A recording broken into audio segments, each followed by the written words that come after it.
Dear children, in the previous class, we have completed the lesson The Adventure of the Blue Carbuncle.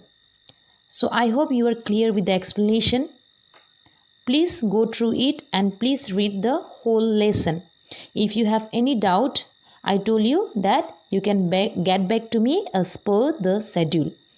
So today we are going to continue with your next lesson, that is 2, and here with the poem The Lake Isles of Innisfree. So this was written by William Butler Yeats. So before we start the poem, let's know about the poet. Okay, who is William Butler Yeats? So let's have a look. William Butler Yeats. He was born in the year 1865. He was an Irish poet and playwright. Okay, so with W.B. Yeats is widely considered to be one of the greatest poets of the 20th century. He belonged to the Protestant Anglo-Irish minority that had controlled the economic, political, social and cultural life of Ireland since at least the end of the 17th century. So, most members of this minority considered themselves English people who happened to have been born in Ireland. But Yeats staunchly affirmed his Irish nationality.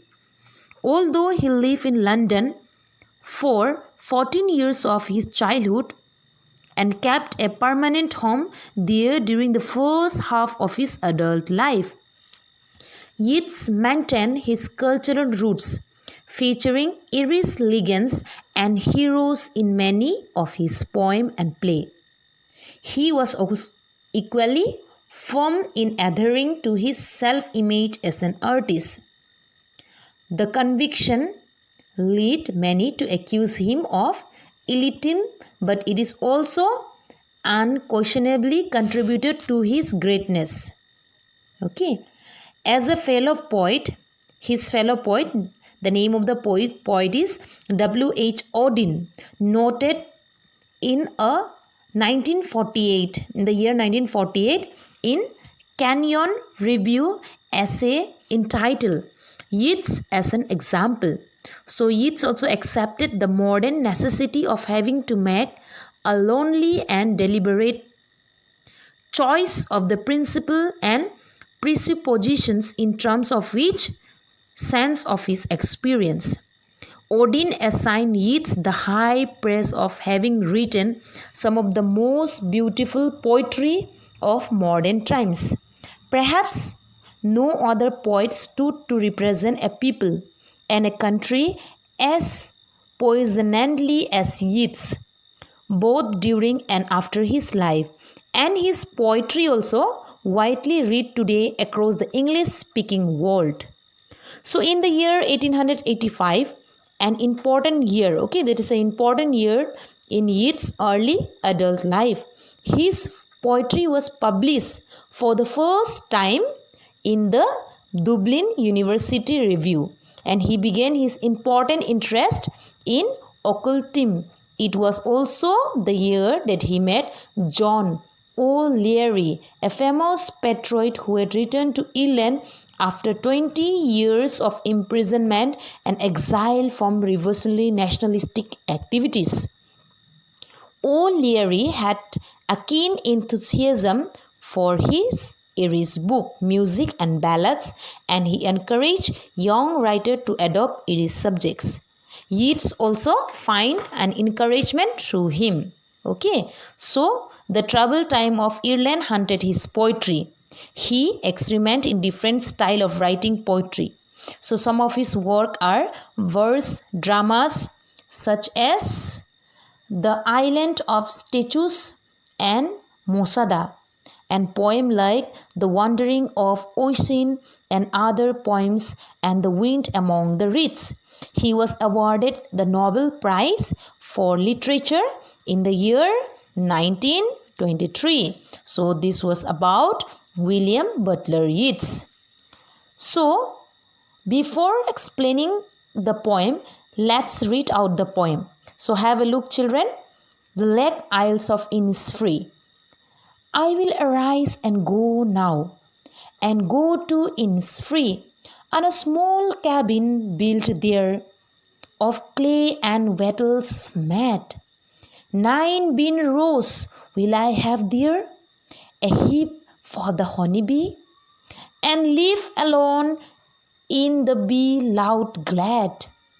And I shall have some peace there, for peace comes dropping slow, dropping from the wells of the morning to where the cricket sings.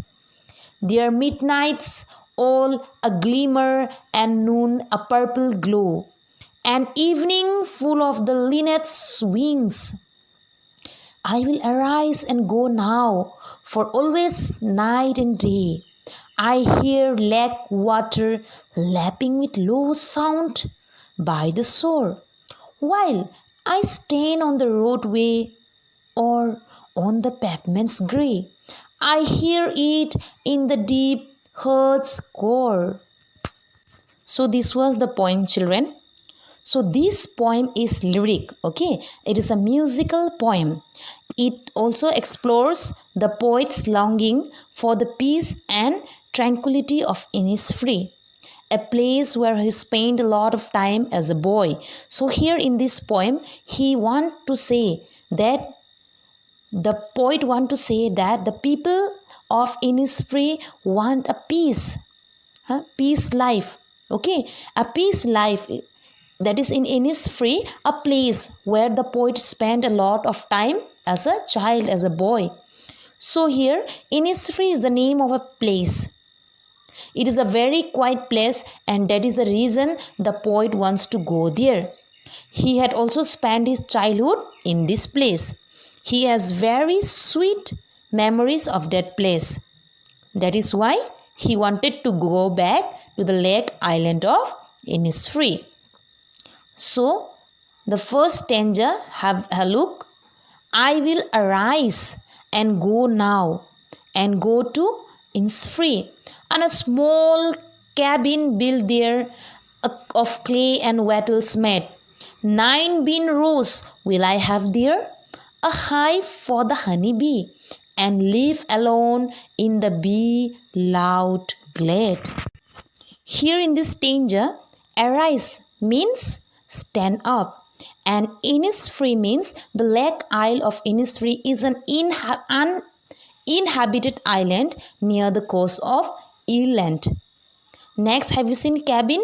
Cabin means room.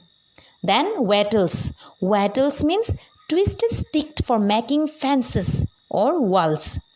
And again, have a look. Glade. That means clearing or open space. Bee louds refer to the sound made by the buzzing of the bees. So here in the first stanza, I, have you seen I will arise? I here refer to the poet, he himself, William Yeats. He said that he wants to go to Innisfree. Over there, he will build a small room for himself with clay and small sticks that which are used to make the walls or the fences of the cabin. As he will need some food to eat also, so he said he will grow 9 rows of bean near his room. Also, he will get the honey from the honeybee hive. He says that the open space where he will build his room will be full of buzzing sound of the bees. Buzzing sound, you know, making the sound of the bees, there is sound, no? And over there, he will live all alone in peace and tranquility. Sometimes it also happened to us, no? We don't want to sit in this loud noise and all. We want to go in a place where peace.